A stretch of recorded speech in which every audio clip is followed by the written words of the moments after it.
Hello, everybody. Welcome and thank you for tuning in to Just Bleed Radio. Today is Sunday, March 16th, 2025, and this is the Weekend Roundup.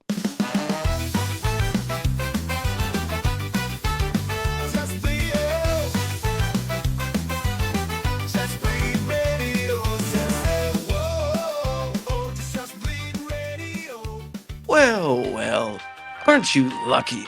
You've found our little program here on the most glorious of fight weeks. Yes, this magnificent Sunday we gather round to discuss the bountiful harvest of the small but mighty apex. Fuck all that. It's another bottom barrel bargain buster fight night. So while we will be covering the scraps, we're also going to cut loose a little bit on this one. That's right, ladies and gents, donks and bleeders, this is a very special variety show edition of the Weekend Roundup. Get ready for hijinks and all the skits and bits. I know I got a few things planned and up my sleeve, so I hope you got yourselves a frosty beverage and a fat one rolled up, because it's going to be a wild ride. Boys, are you ready to do this? Let's go. Hell yeah. All right, let's rock. Allow me first, though, to quickly introduce your cast of characters. First up, widely regarded as the Alpha Production Squad in the mixed martial arts podcasting world. And that's not just because two of them are literal animals. Three beasts off the leash: Super Dave, Chatri, and Steven. Second up to swing with a master's degree in Ditchiva and a minor in homemade hooch. He doesn't have Penfold with him today, but he likely has a drink because he's not hosting. It's our guy, DangerMouse. How are we doing, guys? Yeah, I for sure do have a drink. I have two, in fact. Oh, geez, double fisting. And batting cleanup, not much different than the way he cleans the world of filth and pestilence, disposing of more bodies on a weekly basis than Turkey Hollow Sheik's PR department. It's the exterminator, vermin hater, our boy, no special, better known as Ost. I just actually opened another beer. I had one this morning when I first woke up. It's been that kind of a weekend, boys. So start early, have fun. Fuck it. Oh, God. Well, that would just leave me, and I'm LazyBed. Surely you've seen me in a chat somewhere now. Speaking of chats, don't be afraid to subscribe to the channel and like the video so you can jump in the chat with us and shoot the shit every Monday morning right before morning combat on this very channel. Well, I guess we're going to have to discuss this here fight card, guys. So let's just rip the band-aid off and get right into it. We'll work our way from the open to the close, starting with the curtain jerker for the evening. You don't need many notes on this one. Unessi Dubin got deaded. Despite the airbags, Unessi KO'd on impact. Nice little kick to the face with some sloppy but unnecessary, follow-ups. Kind of expected, these results, but hoped for the opposite. No special. Do you got anything to add on this card opener? I, like many of us, probably picked the wrong way, like many of the fights on this card. I do believe that the Venezuelan was the better of the two, only on paper. And like Anthony Smith, that paper is full of shit. So, is what it is. Another one bites the dust. DangerMouse, you got anything on this first fight? Yeah, of course. Unaisi Dubin was the one that I picked, as Austin said. Everyone in the MK Discord picked Dubin. Dubin to win. I might get mixed up on this one. Was this the first fight where everyone picked it wrong? I know there were several that everyone picked the wrong way on this one. Women's 125. So these are kind of just grist for the future Dakota Ditchiver grinder. Spectacular knockout. It happened long ago at the start of the night, and there has been much alcohol and marijuana in between now and then. So yeah, but it was fantastic. Really enjoyed it. Now 5 minutes into the show, and the second Dakota Ditchiver reference. Let's go. Drinking game. I can get people drunk very easily. After that, it was time for former crack addict and current zombie girl Priscilla Cachoeira to detonate an uppercut on the chin of Josiane No Neck Nunez, face planting her directly onto the mat. Dom Cruz's favorite type of fight to see outside of a club. That's a direct quote. I can't disagree. I mean, this is the fight I like to see outside of a club. Right here. This is what you're hoping for. Any thoughts on this fight, Mouse? No, apart from I think I picked the wrong one on this one. I nearly went with Cachoeira actually. Should have gone with my gut, I guess, but I did a quick glance and a moment of research, and yeah, I just picked Nunes to win this one. But yeah, great job by Priscilla. Another great KO, and I think this is a record, or for the UFC, the first time that the two opening women's fight have had a KO finish. So congratulations, ladies. That is a stat to chase. I wonder how many times that's happened before. Probably not many. Yeah, it was nice to see Cachoeira, sort of to use her moment to kind of call to a higher cause other than herself and just calling somebody else out for a fight. But Austin, what did you think of this one?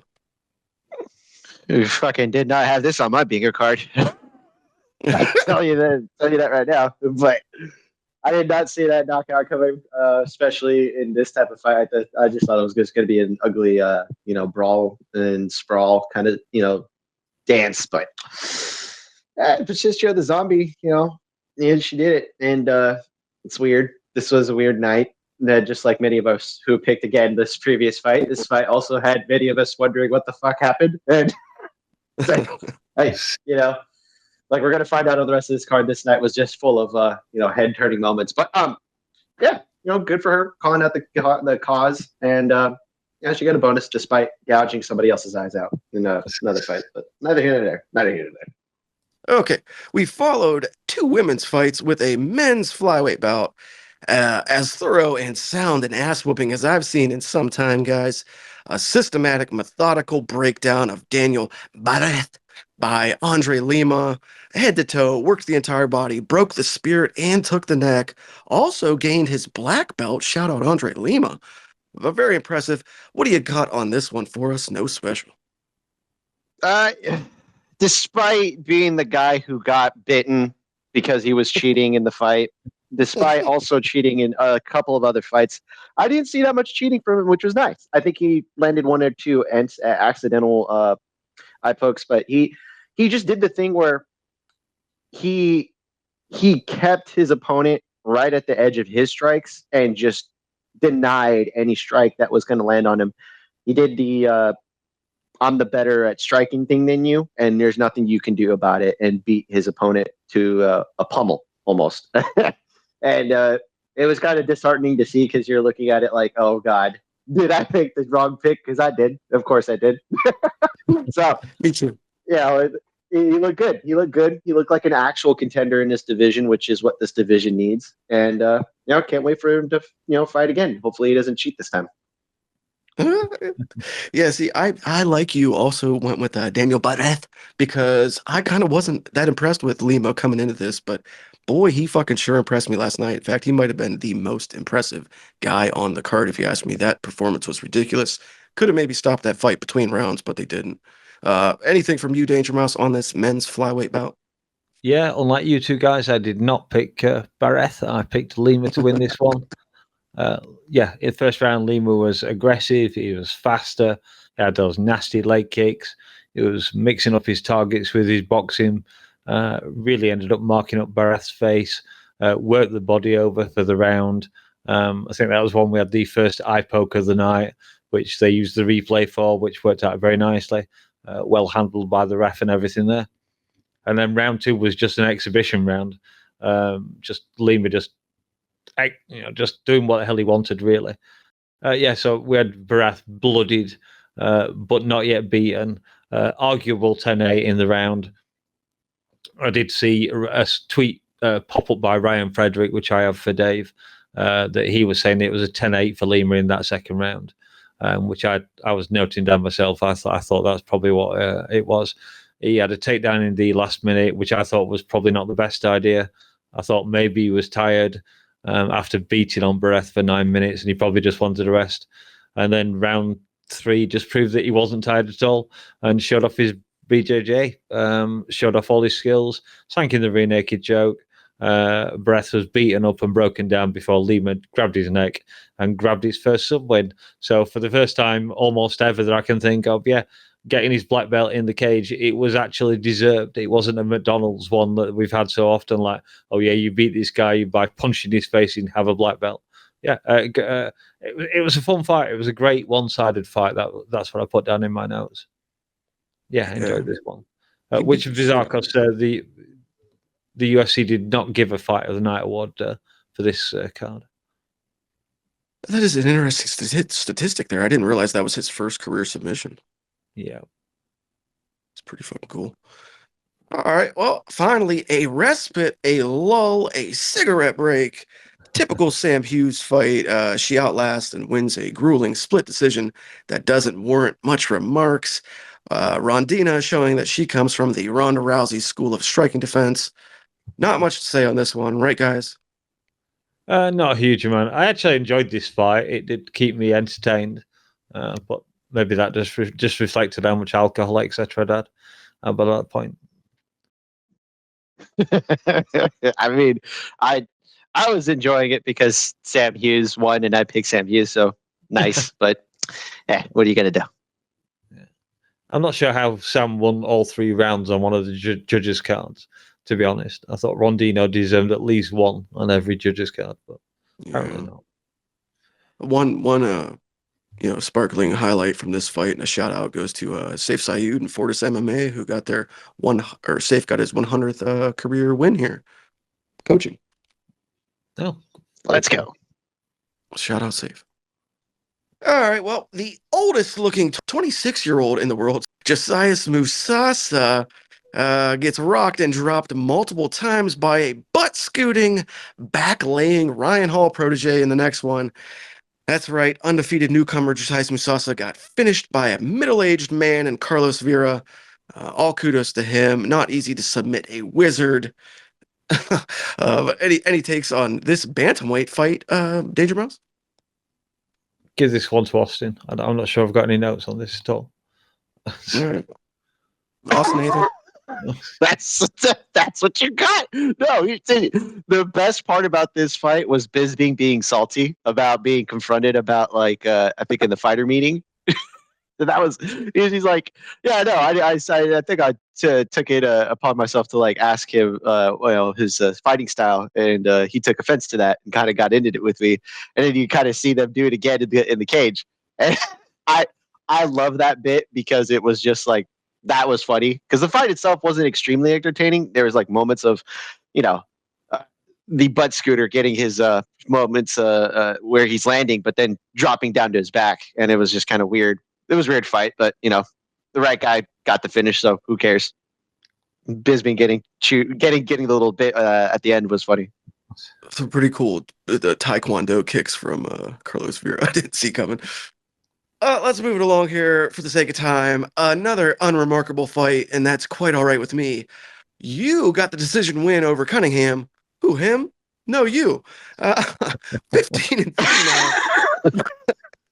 15-3 now for the Korean fighter. Not a lot to write home about in this one, guys. Anybody got remarks on this bantamweight brawl? Yeah. Bryce Mitchell being in the corner of Cunningham made me instantly cheer for you. Thank God I picked you, because if you was going to lose, I was going to be mad at myself. I did not even realize that Bryce was in this corner. I knew they were friends, but I didn't see him. No, me neither. No, I believe I picked you. I'd have to double check. So yeah, I didn't really mind the way this one went, and it was kind of one of the duller fights of the card from what I remember. So yeah. Well, thank you both for picking me. That's very nice. Yeah, congratulations. All right, let's go. And finally, the last fight of the LFA prelims, or excuse me, the UFC Fight Night prelims. Two fairly fat fuckers at the Apex. Waldo wallops the Spanner. I think Jose Young said it best. Expect a Waldo Apex main event versus Shamil Gaziev coming soon. That's what's in this guy's future. Danger Mouse, it's your fatties at the warehouse. Anything to say? Yeah, I think I'm not sure if Dave didn't ask. Never mind. They're middleweight heavyweights. Yeah, you did say that about this one. Yeah, thank you, Dave. Yeah, Dave said what Dave said about this one, as he just reminded me off screen. This was a middleweighty heavyweights bout. Kind of an amusing scrap from what I remember of it for the 2 rounds. I think Ryan Spann had a few moments early on, and then Waldo Acosta managed to turn on the heat and got the job done by the end of the second round. Yet again, I was in my bottles by this time, so I don't have any notes on this fight. And I didn't have a chance to. I didn't have a chance to rewatch it today because someone's done something to the Pirate Bay. Fuck them, whoever it is. Well, hey, here's a piece of advice. Don't bother rewatching it. Yeah. No special. My guy, any thoughts on this couple of fat fuckers at the Apex? I did not all light heavyweights can be heavyweights. I think that's the thing. Just because you're an athletic guy and you're big doesn't mean you can just kind of whoop on heavyweights, even if they suck. Cortez is weird. He acts like he's a badass, but really he hasn't proven that he's a badass. And yeah, I mean, I'd say another fat weight. I'm sorry, not fat weight, heavyweight, middleweight. Fuck it. It's another. They're going to be main events later. Who gives a shit? Yeah. Future fat guys at the Apex. I think I said it all week. Where's Waldo? He's at the Apex beating the shit out of Ryan Spann. That's basically what happened. Okay, well, let's move our way onto the main card now. Keep the train rolling like a night on the town with Luke Thomas and Super Dave. Choo choo. Thank God for that. All right, we'll open it up with the featherweights. Argentina, you might have one here. The young fella Kevin Vallejos, who previously went the distance with John Silva, gets it done with a nice little TKO finish. A lot of folks, including my Uncle Kenny, very high on this kid. Understandably. Austin, what did you think of the RG? I'm sorry. Can you repeat the fighters' names because I completely forgot this fight. Kevin Vallejos versus Sung Woo Choi.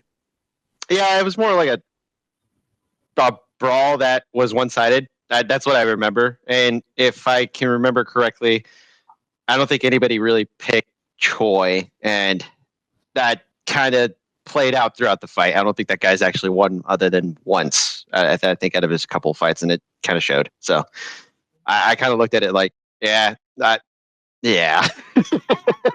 6 foot featherweight, right? Jesus Christ.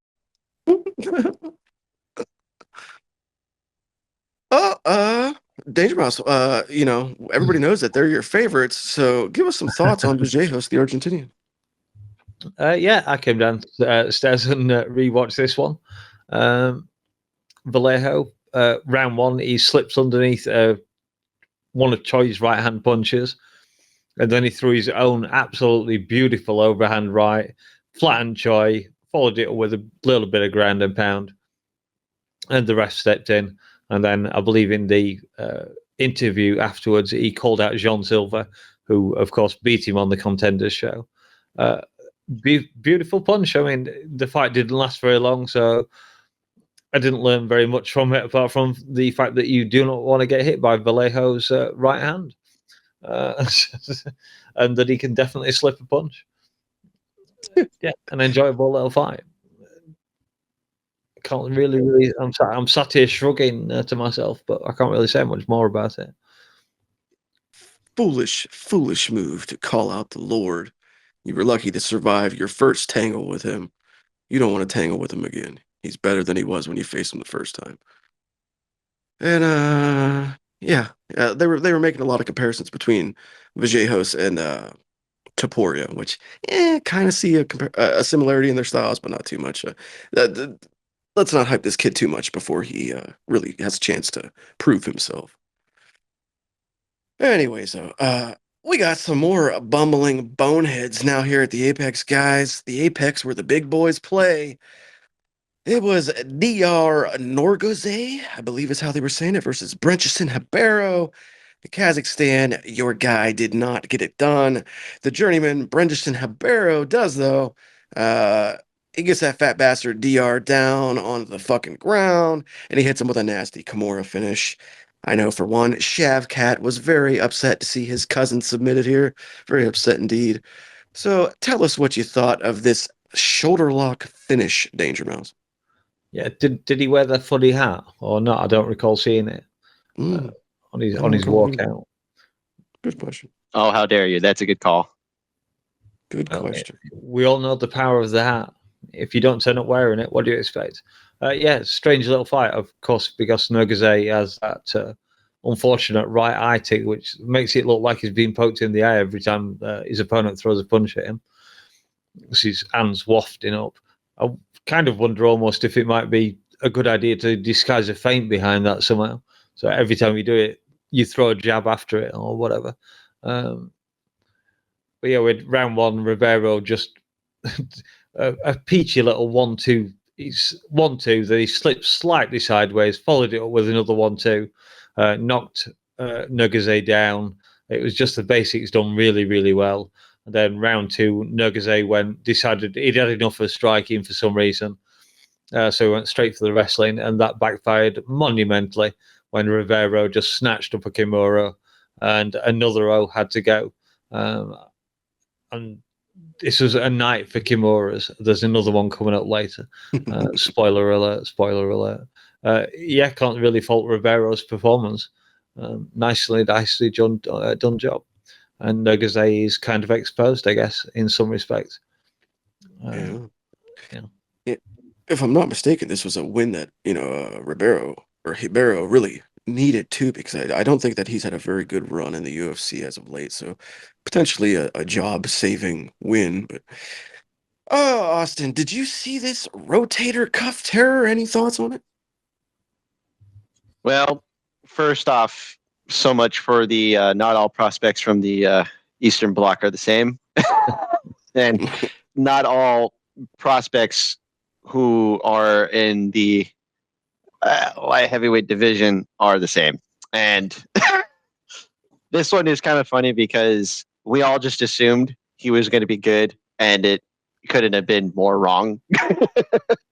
The tick probably didn't help him, but damn, dude, if you stand flat-footed in front of another big dude and you get caught, you have yourself to blame.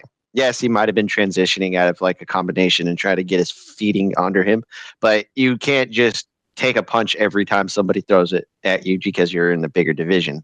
Other people can hit hard too, and then on top of it too, he underestimated his opponent's ability to get a submission.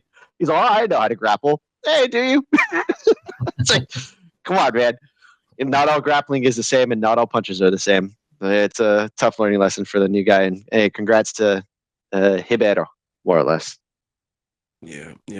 My final salvo to Nergoze will be, one, brother, what are you doing getting swept with a Kimura and then actually getting Kimura'd and fucking tapping? Like, that's the most basic old school MMA shit.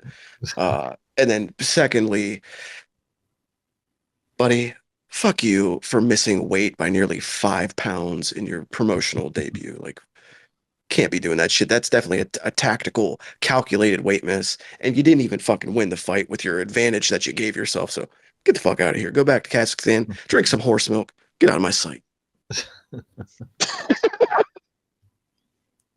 All right. Next up, the Bantams. 40 acres in the mule. This is bigger than the music. A pretty fun fight filled with submission attempts and scrambles. Yeah, they tried to rig the game, but you can't fake influence. It was Damone Blackshear versus Cody Gibson. Hey, I'm tripping, I'm sliding, I'm riding through the back. And if you squinted your eyes, it almost looked like Kendrick Lamar versus Drake. Like, mustard on a beat, bro, deep boat, any rap, he a freak, though, man down, call an ambulance, tell him breathe. I'll let you decide who was who. In the end, Blackshear had Gibson screaming out in a pitch that sounded like A minor. Say, Drake, I hear you like I'm young. You bet like him or go to cell block 1. To any that tuck woman they in love, just make sure you hide your little sister from him. But back to the back-to-back Kimuras, as DangerMouse mentioned. I can't remember the last time that this has happened. Back-to-back Kimuras. We have seen some cards where it seems like guys sort of see one guy go for a submission or something in the back, and they think, maybe I can repeat that and try that in my fight. And then you see a similar sequence, but. Yeah, back-to-back Kimuras, man, pretty crazy. Damone has now finished 13 of his 16 fights. What did you guys think of this one? No special, let's go to you. So, like, Cody Gibson literally goes out there and right off the bat just kind of like hard-nosed like game plan of I'm gonna just get in his grill and fucking hurt him, and he did. He hurt him to the body. He was ripping punches and landing knees and just not giving him any space. He was beating the shit out of him, and then Blackshear, being the tough guy that he is, manages to survive and keep fighting despite Cody landing the takedowns. He was putting himself in pretty sketchy situations and still kind of finding space and then getting turned over and reversed. And then, Blackshear just finding avenues to keep the fight moving and survive, and even putting a little bit of damage and a pace on Cody. And Gibson, when he gets back up, he kind of finds himself having to restart again. And then again, that's when we find the submission coming from the Kimura, because Cody kept putting himself in that position. Like, he was winning on the feet, and it would just commit to getting into the clinch and looking for a takedown despite earning him. Put himself in a submission. Like, he was willingly going to it. I think me and Dave talked about it last night. Like, he put himself there, and god damn it, he was winning. But hey, you know what? Whatever. Fucking guy. Congrats to Damone Blackshear. He deserved the win because he found it. And I don't know what you do with Cody because he's on the older side of bantamweight. Maybe you just give him another vet, and we'll see. I mean, I like Damone Blackshear. I think that anyone that remembers him fucking hitting that twister, the guy's got a special place in your heart because that's just fucking cool as shit. And he seems like a cool guy behind the scenes. So happy to see him get a win, even if it is against, a journeyman like Cody Gibson. But DangerMouse, what did you think about this one, this bantamweight fight? Let's go to you. Yeah, this was a fun enough fight. Gibson came out of the traps just swinging. Really, really worked Damone's body over, as Austin's already said. Nasty, nasty body shots. And then I think later in the round, Blackshear almost ended up getting the gilly. Looked like he might do it towards the end of the round, but he didn't manage to get the job finished there. So I had it down as a fun first round, but first round to Gibson, the second round to Blackshear, I didn't know who had won it. I thought maybe I could give that round to Gibson because of the damage he did. And then round two, Blackshear came out looking a bit sharper. He just jumped straight in for a takedown, more or less. And then he had top control for the entire round. And he grabbed that Kimura very close to the end of the round. Very nice job for him. Second Kimura in a row that he'd had. When Bisping talked to him after the fight, he said he'd eaten too much beforehand, and that's why it took him a round to get going, which is kind of funny. Needed an extra 5 minutes to digest his meal before he could slap on that Kimura. Blackshear looked pretty good.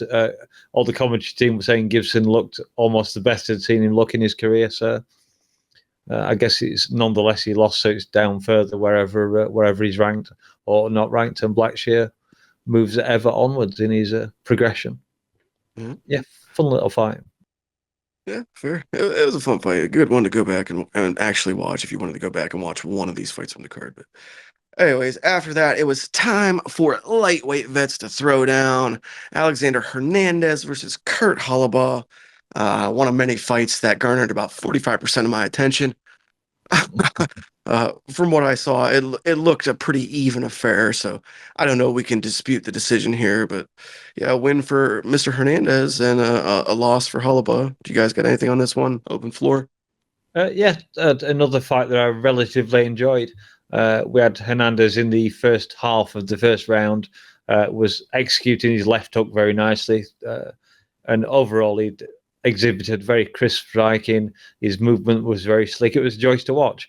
And then round 2 was a great scrap through to like effectively the first 7.5 minutes of the fight was fantastic. And then after that, it was a nice job on the wrestling by Hernandez. And he didn't mess about in the third round, just went straight for the takedown and wrapped up the job. Looked good doing it. No real complaints. I can't remember exactly how the judges scored it, but yeah, nice job, Hernandez. Yeah, I kind of have the opposite take. I think I picked Hernandez, but I thought he lost. Kurt was nullifying the takedowns.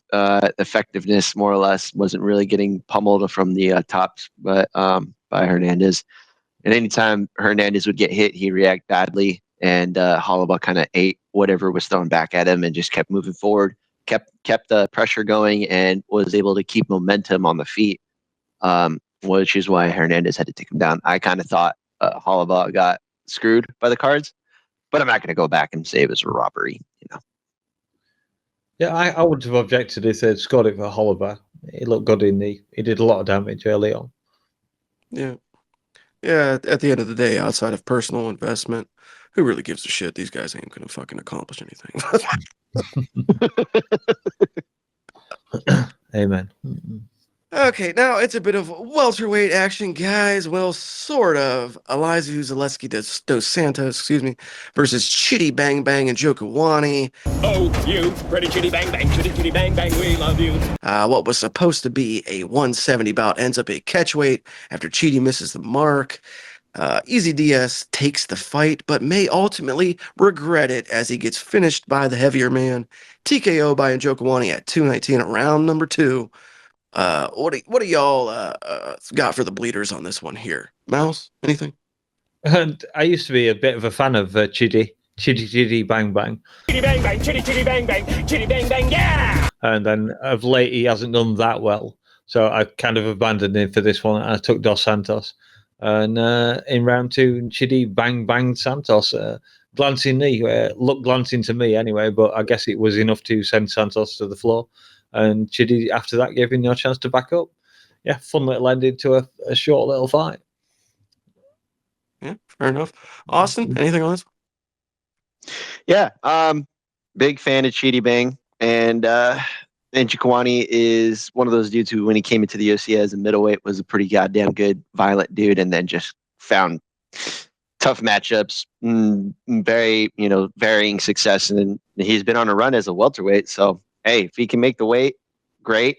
It'd be nice for him to make it all the time, but it is what it is. It's not like he missed by 4 pounds, but whatever. It sucks. Yeah, great finish, great fight.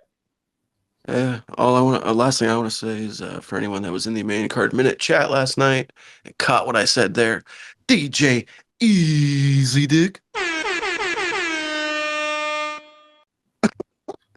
Okay. All right, and lastly, the main event, guys. Another middleweight rematch. Woo fucking who? Marvin Vettori made his return after a lengthy layoff against former foe Roman Dolidze. Not a lot to comment on here. Fun moments were few and far between, if you ask me. One interesting thing Roman claimed at the post-fight show was that he didn't remember anything from the fight after the head kick from Marvin early in, I believe it was round 1. So that's kind of interesting. But what did you fellas think of this one? What do you got on the main event here? No special. You go ahead and hit us first.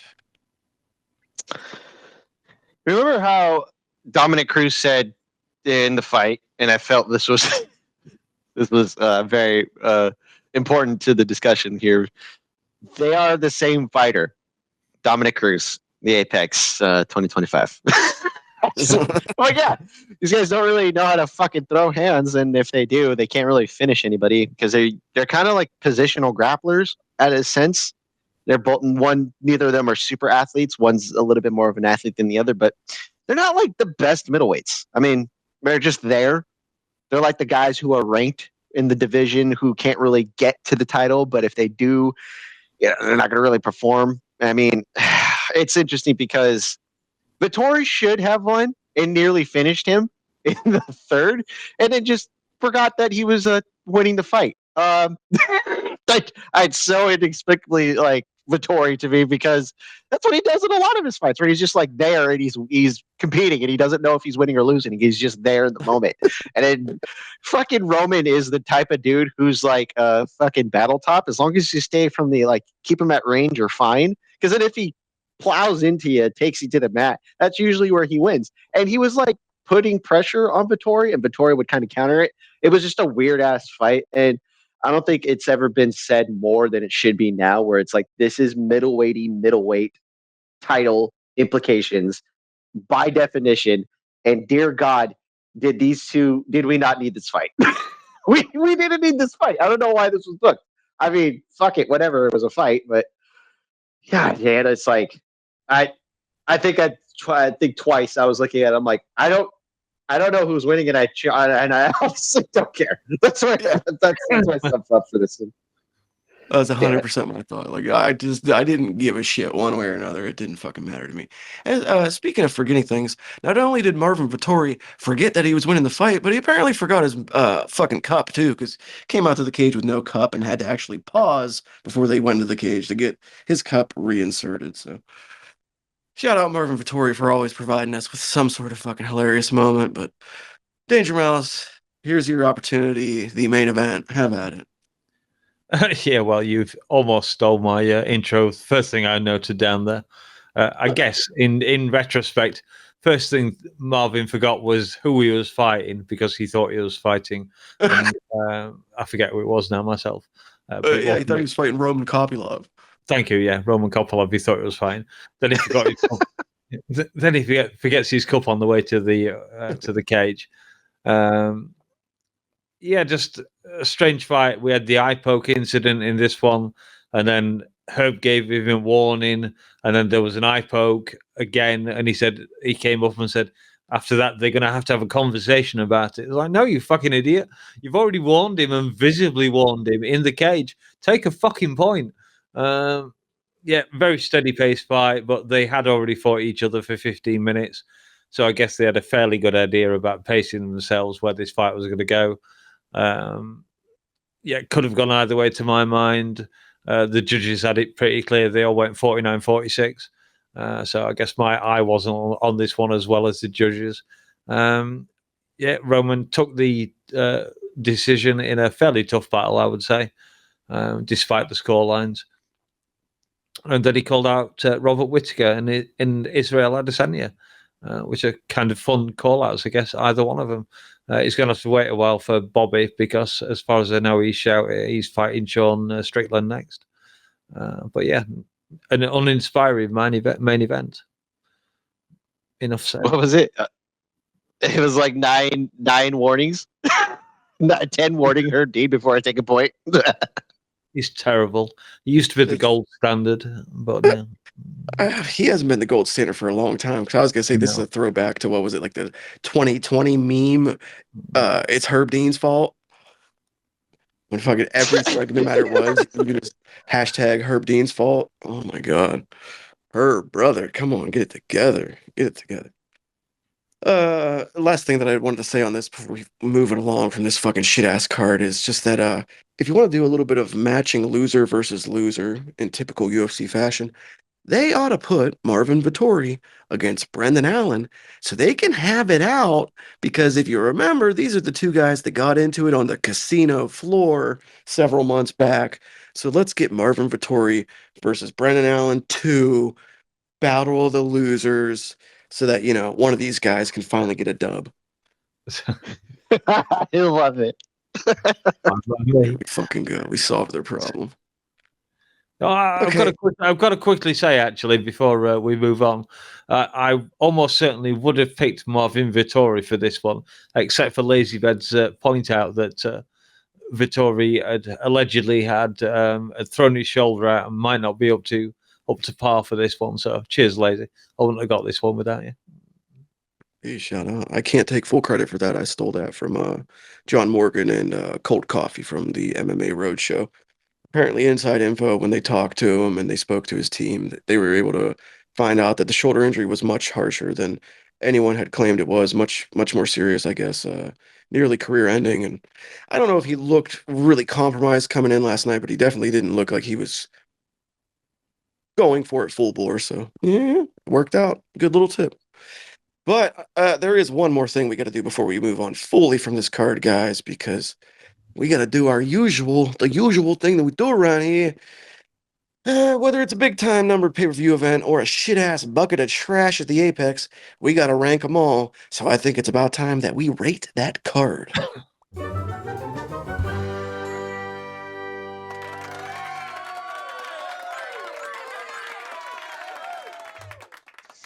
Oh, I- wow. I usually I don't go first, so allow me. We opened hot, but we closed cold. To borrow a little tidbit from my guy Long Island Luke, all 4 performance bonuses from this card came during the first 5 fights of the night. It's a very rare occurrence. Some fun finishes, back-to-back Kimuras, as we've mentioned, and everyone else will mention throughout the week. But the no-name cards on paper tend to always deliver some pretty fun fights come fight time. That's not an unusual thing. They lay it on the line because they gotta. I enjoyed it. Wasn't too bad. Lacking in some departments, but better than most. Give me a generous LazyBed 6.5. Austin, let's go to you next. Give us your rating for UFC Fight Night, Vettori versus Dolidze 2. Well, you gave it a 6.5, so by definition of my positivity, I can't go lower than that.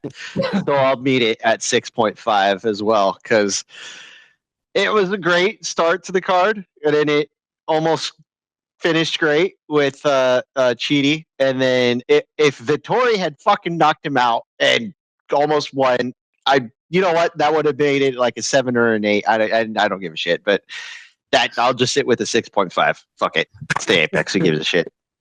Yeah, that's generous. That's generous.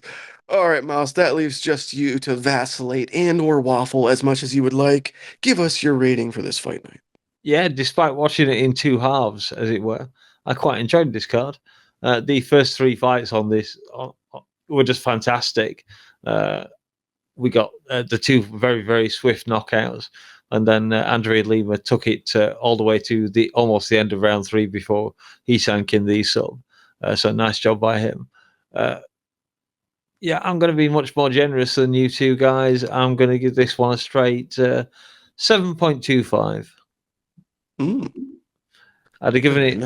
I might have gone as high as 8, but I'm afraid Vettori kind of smashed that by having a flop of a main event. Not bad. If I'm not mistaken, that'll average this card just a little bit below a 7, so that's not terrible. Yeah. All right. Well, guys, gentlemen, viewers, listeners, as I did say in the introduction to this program, this here is a special edition of the Roundup. So we're not wrapping this up in our usual manner. No. It is segment time. And today we're going to do a couple of different things. But we will start with a spinoff that I stole from the Anakin Florian podcast. It is a Ray Longo favorite. We're going to play a little bit of Would You Rather. I assume you're all familiar with this game? Yeah, pretty much. I'm not drunk enough for this. I want to hear a can cracking in the background then. I have a gin and tonic in hand. Okay, guys, it is time, and we will start with DangerMouse. Mr. Mouse, would you rather be forced to sit through Bilal Muhammad's entire fight catalog once a month for the rest of your life, or marry an Argentinian woman with a throat tattoo that you can never divorce? Oh my god, what a choice. I mean, there are always such things as laser surgery, so I mean, I guess ultimately it's the choice of, yeah, I'll take the Argentinian woman with the throat tattoo. Nothing would persuade me to watch his fights throughout his entirety of his fights throughout for the rest of my life. He has a name, Mouse. He has a name, but it shall not be uttered. And I will say this now: if he wins in his next fight, I will utter his name. But until then, You're not. It is not coming out of my fucking mouth. So get used to it. That is my commitment. Such a hater. Damn straight. Yeah, I'm surprised you even said his name. I didn't think you would call him a pronoun. No. Because I sincerely hope that in the upcoming fight that he next has, that A.K. Lee asks him about how he feels about the community. So Oh, I goodness. suspect he'll get a very interesting result, but he'll never ask him. Fuck. Here we go. Hey, he asked you on Strickland. Just ask for love. Every time that DangerMouse has a conservative Republican remark, you got to take a drink. I already did. I'll take one. All right. We're having fun. Okay, Austin, are you ready for this? I bet you As are. ready as I'll ever be. Okay. Would you rather see a world where fouls are entirely ignored and never penalized in MMA unless it's a fighter Dana doesn't like, or see every UFC champion have not just the immediate right, but the obligation to go up and challenge for double champ status? Oh, fuck you. Fuck you. Pigeonholed you. God damn it. So what do you want? You want Dana to be the you- fucking sole arbiter of fouls, or do you want immediate double champ obligations? I hate you. I hate this. I hate this. All right. Fuck it. We're doing it live. At least with data recognizing that there are fouls, at least there will be some consequences for fouls. There's some measure of control in that. Whereas like every time a fucking champion gets a title, they're gonna go and I want to fight for another title in another division. Hey, look at me! I'm trying to be fucking Conor McGregor. No, fuck that shit, dude. No, we're fouls are fouls. Fucking champs stay champs in their own divisions. Fuck that shit. No, I'm gonna go with the fouls. As much as I hate it. Fuck you, dude. But yeah, I knew that was gonna be a perfect one for you. Perfect. Yeah.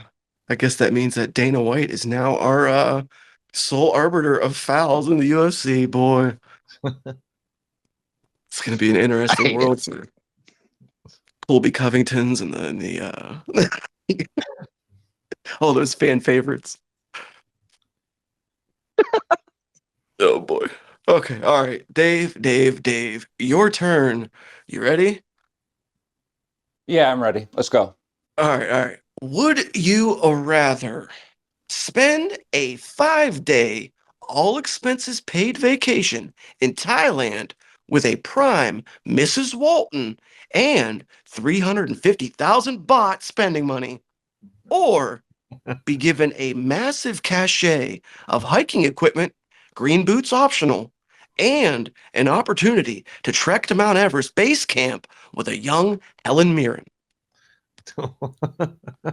Thailand, Mrs. Walton. We can Thailand with Mrs. Walton. It's not even close. Oh wow. If you saw if you watched last week's episode, there's a thumbnail with Mrs. Walton in it, and that says pretty much everything you need to know. Fair. I would have gone for the Helen Mirren, honestly. Yeah. so would I. How quickly your Everest streams just go out the window. Oh my. I thought making the green boots optional was a sure selling point. No, because I can do Goddamn. green boots. I can get the gear and do green boots either way. But Just financially, Dave, it's better. The Everest option is better. I don't care because there's only one Mrs. Walton, and like I can on my own, I could save and go to Everest, but I can't meet Mrs. Walton of that era. It's not possible. So that option, like every time. God. There's only one young Helen Mirren as well. So Mrs. Walton hits different, Mouse. Oh God. All right, let me gather myself here. We got one more round of these guys, one more round, and we're gonna go in the same order. Okay. All right. One more each. DangerMouse, back to you. Good sir. Would you rather Sean Strickland regain the UFC middleweight title and go on a 3-year-long title reign with multiple defenses, or have an English champion that brings the UFC to Yorkshire for multiple events with tickets you could actually afford? This is so easy. This is easier than Dave Walton's mom decision. Of course, Yorkshire every time. Just easy. Yeah, just how could I not want a Yorkshireman to hold a UFC championship belt? It would be amazing. I don't understand why we don't have someone from the Yorkshire region, in the UFC yet.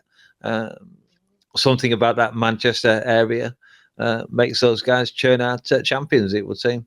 So I will have to suffer those guys from across the Pennines, Tom Aspinall, and of course my favourite fighter at the moment, Dakota Dakota Ditchaver. Have fun with that one. Have fun with that one, Dave. Dave. I'm going all open all hours here for the moment. The English guys will get that one. Maybe not so much the US guys. Yeah, okay, yeah, easy choice. Sorry, Sean. Fuck you, Yorkshire every time. Sean will understand my patriotism to Yorkshire. So yeah, easy choice. Yeah, I got my answer. I wanted to see where your allegiance lies, and it's pretty clear. Never in It doubt. lies with Never in Yorkshire. doubt.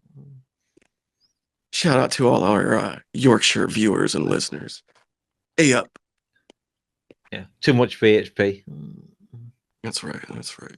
All the people of that region. We love you guys. We love you. And Caleb Robinson, if he happens to be watching us. Yeah. Okay, well, no special. I got a good one for you. I got a good one, buddy. This is right up your alley. No special. Would you Would you rather, sir? Would you rather all UFC shows from this point forward take place exclusively at the UFC Apex, but here's the but, they're entirely free to the public to attend? Or would you shut down the Apex entirely, returning every show from the UFC to a packed arena, but the ticket prices continually increase every month for the rest of your days? God damn it. All right. You know what? Yeah. Fuck. I can't do the tickets prices increasing on the road. I can't. Yeah. It would have to be at the Apex because at least it's open to the public for all of eternity. How many weeks is Austin prepared to camp in front of the Apex to get a free entry? That's the question we have to ask. I don't know. That hurts my soul. Just, oh God. Fuck it. Yeah, let's just go with the Apex. Fuck it. At least then I can afford a ticket. Actually, yeah, because it's free to the public. Fuck it. Yeah. I probably would have to. I'd have to do that one too. I mean, we're already in a world where the ticket prices are going up every fucking month. What the fuck? How dare you, Lazy? Make me choose the Apex. We could make a show of it. Austin camps in front of the Apex. Week 42. I'm still waiting. Fuck you, Dana. Oh, goodness. All right. Let's go back to Big Dave. Big Dave, last one. You ready? Yeah. All right. Let's see. Would you rather be Josh Thompson's personal butler for a year with tasks including, but not limited to, gelling his hair, completely unpaid, except for free element salt drinks, or be dressed and styled by Robin Black head to toe every day for a 365-day bedazzled and shimmering calendar year of fashion binks. Oh, that's easy, Robin Black. I knew that was coming. Oh I my don't go out god. that often, and when I do, I dress fucking ridiculous. Like, I forget what I'm wearing, and I'll leave, and like forget I'm wearing clothes I'm not supposed to go out with. So, yeah, Robin Black, let's fucking go, Bink. I could see you in sequins. See what happened. Go with the American flag Crocs. Break flag code a little. Oh. Here comes that picture.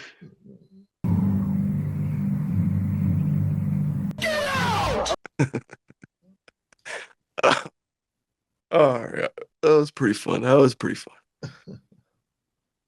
Okay. Well, Yes. it is. What's that now? What's that? You got me. You got me good, you son of a bitch. All right. Well, yeah. Don't count your chickens before they hatch, because it is time now for more skits and bits. Okay. I've been waiting a while on this one. I'm sure most of our viewing audience out there that's listening right now is familiar with the game Marry Kill. That's a bit vulgar for us around here, even at Just Bleed Radio. So we're going to go with something a little bit different. We're going to go with a little game where you're going to be given 3 names, and the options are, well, they're pretty straightforward. This game is called Fight-Duck-Jacuzzi. I am going to give you 3 names, and you're going to have to pick which one you would fight, which one you would duck like a little bitch with the whole world thinking you're a scared chicken, and which one you would spend some quality time to the point of wrinkly, pruny fingers in the jacuzzi with, Nurmagomedov style. So if you guys are ready, let's do this. Yeah, I I'm ready. don't know if I am at this point. I'm ready to not get Dakota amongst my options. So yeah, let's rock. It's too obvious. Too obvious. Of course. Okay, Austin, you're up first for this inaugural run, sir. Are you ready? God damn it. Sure. Here are your choices: Robert Whitaker, Max Holloway, and Paulo Costa. Who you fighting? Who you ducking? And who you taking a nice little dip in the jacuzzi with? God damn it.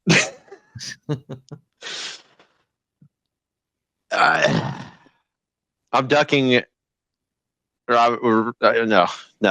No. I'm fighting Paulo Costa. I don't give a fuck. Fat fuck. Fucking pot. Fat. Fucking fuck. Paulo Pasta. I'm fighting him. Hands down. Austin is embracing the carbs there. Yep. We're doing it. I'm ducking Max Holloway, and I'm jacuzziing with Robert Whitaker. I can't do it. I can't do it the other way because I have to fucking fight Paulo. I have to fight him. I have to kill him. Is there any particular reason you're going in the jacuzzi with Big Rob?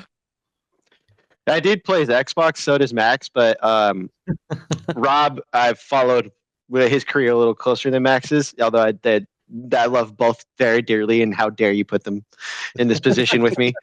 But I don't know. I find Robert to be just as funny as Max. I just happen to land on that one.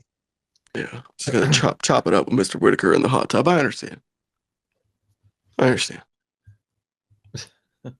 Okay, we're gonna switch up the order. Dave, we're gonna go to you second here. Mr. Sandoon, you're up. Are you ready? I'm always ready. All right. Well, here are your options, sir. Dominic Cruz, Bryce Mitchell, and Michael Bisping. Fight-Duck-Jacuzzi, and tell us why.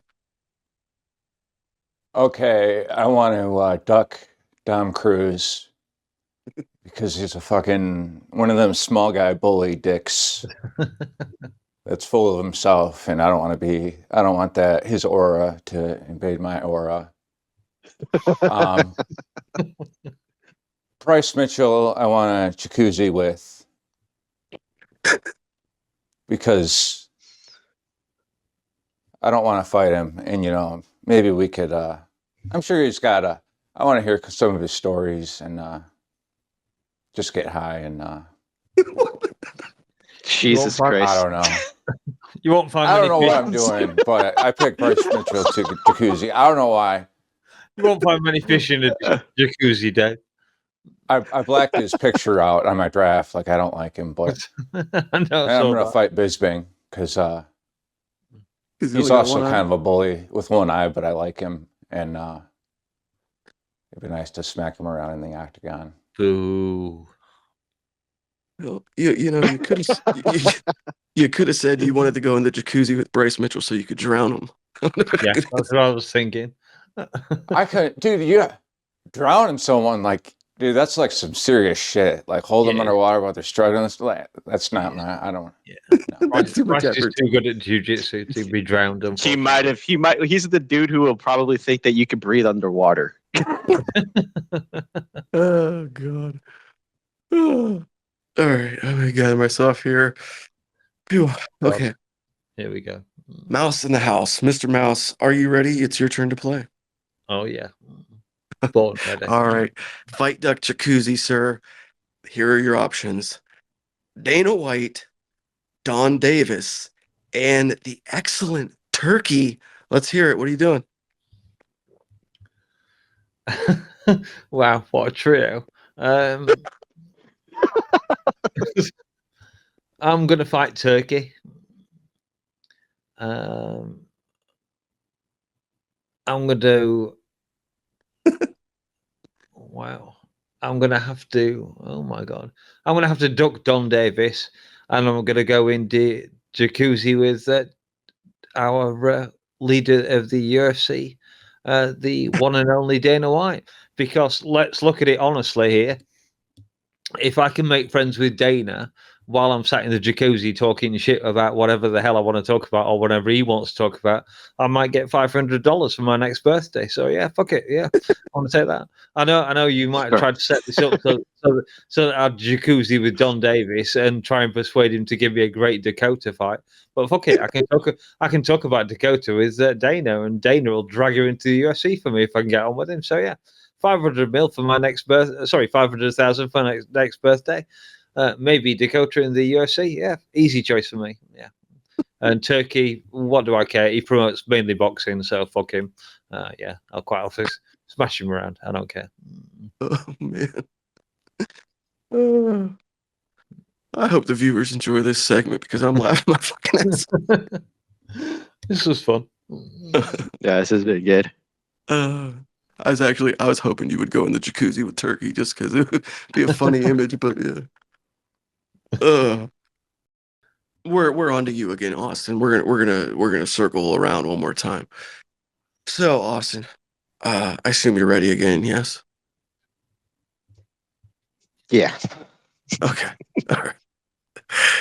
Okay, sir. Here are your options: Fight-Duck-Jacuzzi, Jed Mashu, Mike Heck, and AK Lee. What are you gonna do, Austin? How fucking dare you? Oh shit! It's so easy. I'm gonna easy fight. for me. I'm gonna fight Mike Heck. I'm gonna duck. AK and Jacuzzi with Jed. The only reason why I'm not choosing AK Lee is because I feel like if I duck him, he will survive whatever happens with Mouse. That's it. That's my reasoning for it. Jacuzzi with Jed sounds like a fun time. That dude did a belly flop into the pool when asked to, and that was great. I will jacuzzi with that man. I'm sure Jed would probably bring some fun, things to the jacuzzi with him. I don't think he's come empty-handed. Oh no. Jed likes the recreational activities. Oh boy. Okay. All right. Well, that could have gone sideways if you went in the jacuzzi with AK, but I would never hear the end of it. yeah. All right. Oh, I'm having lots of fun here, guys. Okay. All right. It's been an absolute splash, if I could, to this point. But let's kick it back over to Dave. He is an airman by title, but a man very familiar with spas and massage parlors. So surely jacuzzis, they're somewhere in there. They're somewhere in there. Sir, if you're ready, here are your options.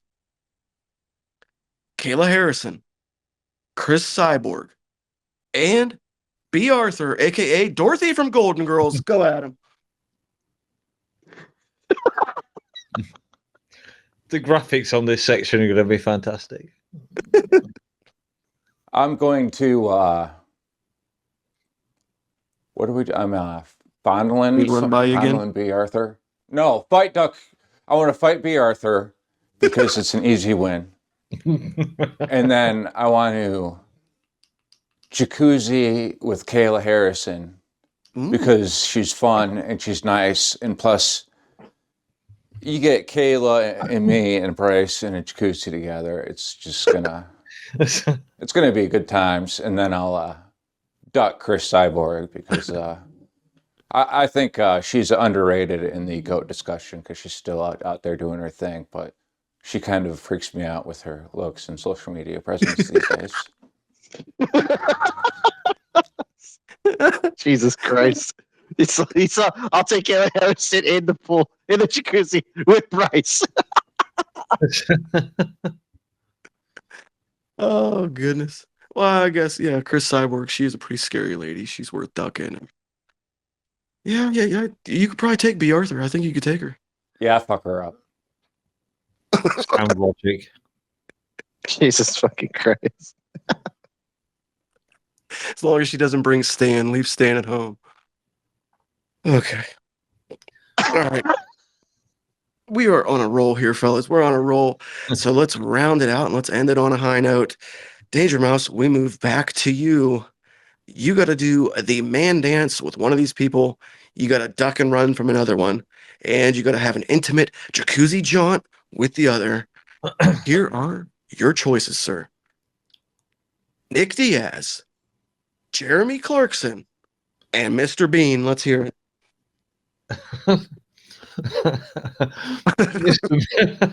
Mr. Bean. Oh wow. And Jeremy Clarkson. I'm ducking Nick Diaz for God's sake. I do not want to fight Nick Diaz. He would, even in his current state, he would smash the shit out of me. And plus, he's kind of one of my favorite fighters of all time. So yeah, there's no way I want to fight Nick Diaz. If I have to fight one of those, I've got a choice between Jeremy Clarkson or Mr. Bean. Jeremy Clarkson, despite being quite old these days, I guess he's in his 60s. He's also 6 foot odd tall, whereas Mr. Bean is Rowan Atkinson, who I think is a pretty small guy. And while I don't want to fight either of them in my health condition, if I have to fight one of them, I'm going to fight Mr. Bean, and I'm going to have me and Clarkson are going to have a nice jacuzzi together. We're going to drink some Yorkshire beer, some beer from his farm, maybe. We're going to have a smoke cigarettes because I don't think that he does anything else. We're going to chat some Yorkshire shit. We're going to cure the world. We're going to improve everything about it. And yeah, we're going to have a fantastic time. So yeah, pretty easy choice for me. Yeah. I'm going to fight Mr. Bean. I'm going to duck Nick Diaz, and I'm going to go jacuzzi with Mr. Clarkson, Jeremy Clarkson. Hey, Mouse. Just to let you know, I got your back, and I'll corner you for that fight, and we'll use the MMA fighting cheat game plan of success. There it is. That's good. I'm not a Mr. Bean fan, so that was an easy choice for me. My fucking face hurts. DangerMouse fighting Mr. Bean is a sight that I never thought I would envision, but I just did, and it's fucking hilarious. And think about it this way: you got Jeremy Clarkson and Dana White in a jacuzzi. You're gonna have some good stories. Yeah, that's true. Yeah, that will be a fun chat night. Sure as shit would be. It's a lot of old white men in a fucking pool of water. Yeah, for sure. Oh god. Okay. All right, If guys. you'd made it Mr. Blackadder, that would have been more troublesome than Mr. Bean, because that's my favourite Rowan Atkinson character. Well, I thought Mr. Bean to be pretty humorous to put in there. Yeah, he's very funny. Okay. All right. Well, what do you know, guys? It's time to wrap this thing up, and we gotta eat more skits bits. My guys, how about a little bit of Just Bleed Radio word association? That's right.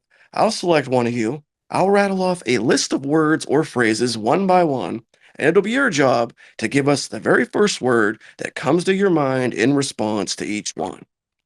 Now, who should we go with to start? Dave, Mr. Sandman, you haven't gone first yet.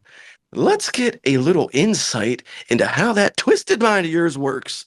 Are you ready for this? Yeah. Always ready. Born ready. Okay, all right. I'm going to list these words off one by one, and you tell us the very first thing that comes to your mind. Here is your first word. Honda. Pilot. Chatri. Sit your dog. Cookies. Chocolate chip. Golf. Fight. Air Force. David. Steven. Kitty cat. Bing Rips. Marijuana. Illinois. Sucky. Colorado. Mountains. All right. And finally, gummies. Mrs. Walton.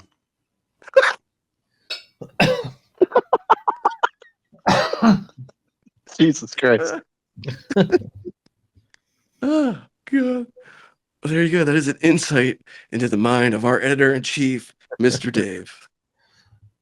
Thank you, Dave. Thank you for participating and humoring me here. Anytime. I dread to think where this is going. All right. Danger, danger, danger. You are next. Get yourself a drink because you're up. It is time for a little JBR word association with DangerMouse. You all set? Yep. As ready as I'll ever be. All right, here we go. Your first word. Tom Aspinall. Champion. Guns. Fun. PFL. Dakota Ditchever. The future of flyweight. Dakota Ditchever. I knew it. The future. Sorry, I didn't hear that because of Austin laughing. The future. Dakota Ditchever. All right. Yorkshire. The greatest. Fiona Bruce.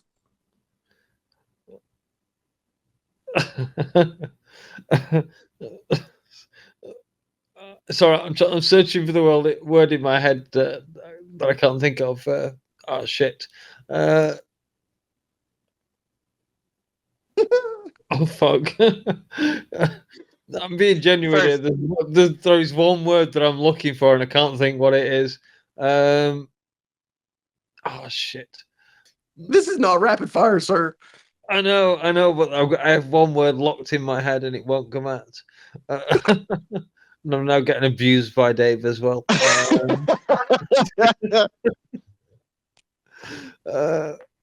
Shit. I'll have to go with Antique Roadshow. I can't think of the word that I'm looking for. All right. Cyril Gone. Pussy. John Jones. Pussy. Okay, and finally, your last word. Old Peculiar. Sex in a bottle. I know I'm cheating there slightly on that one, but Good. This has gone better than expected. It's gone better. that was fun. Okay, Austin.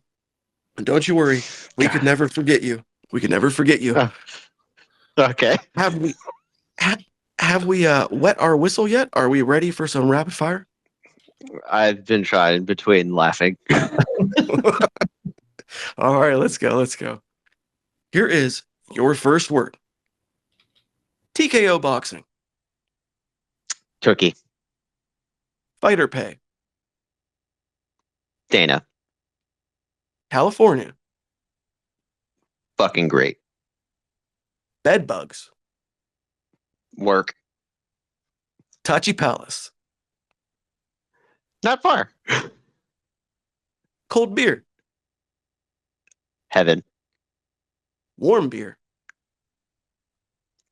Shittier heaven. GFL. What? Joe Rogan. Fuck you. And finally, your last word. Just bleed. Awesome. Yeah, let's go. I thought I was gonna say radio, but the first thing was like, yeah, that's awesome. Yeah. Well, that was a lot of fun. That was fun. I enjoyed that. All right. Well, unless you guys got anything else, it's time to wrap this thing up. No, I still can't think of the word I was looking for. So I need to say it in the Discord. Maybe by I guarantee the minute Dave stops recording, it will pop into my mind. hey, tell you what, you can remind everyone when this premieres Monday morning before morning combat. Let's go. Absolutely.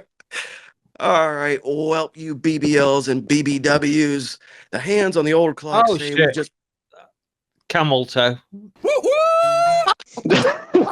Jesus fucking Hey, I got it before the recording ended. I said it'd pop into mind eventually. I know it's 2 words, but yeah, Fiona Brooks Camel toe. goodness. I will have to give Dave the catsuit picture if I haven't given it him already. Goodness. Oh my gracious. fucking god. Ladies and gentlemen, we are going to get censored around here. All right. Well, speaking of camel toes, and all you BBLs and BBWs, as I mentioned, the hands on the old clock say we've just about come to the end of another show. I wouldn't sweat it too much, though. The boys and I are back at it next week with all things Edwards versus Brady, live from the O2 in London. You know what it is. Hit that like button, hit the subscribe, and we'll see you in the MK chat in about 3 minutes. For Dave, Chatri, Steven, No Special, and DangerMouse, I'm LazyBed, and this has been the Weekend Roundup. Peace. Peace, guys. We're out of here. Fucking cheers, you fucking casuals. That was fun. Hi, guys. I'm gonna be honest, I completely forgot it was St. Patrick's Day. Yeah, so did I. Literally just remembered when we wrapped up that pre-show shit before. Oh, were you here when we discussed what we're gonna do for that? No. Yeah, we're gonna carry on the tradition that we did last year because we also forgot it last year. So we're just gonna tack on oh, by the way, happy St. Patrick's Day at the end of the episode. That's fine. Oh, hold on just a second there, you silly red-bearded Guinness-drinking bastards. Don't you think for a bloody second that we've forgotten that it's St. Patrick's Day? We're all well aware, and while none of us are Irish around here, we wish you, each and every one of you, a very wonderful, happy, and blessed St. Patrick's Day. Ho, ho, ho! Yeah, see, hoo! Like baked beans cold from the tin. So do I. Genuinely, people think this is ridiculous. I love baked beans cold from the tin. So do I. Perfect. With a fork or spoon? Spoon. Spoon. I prefer a fork. so you can skewer the last ones. Yes, but what about the tomatoey sauce? Oh, you're right.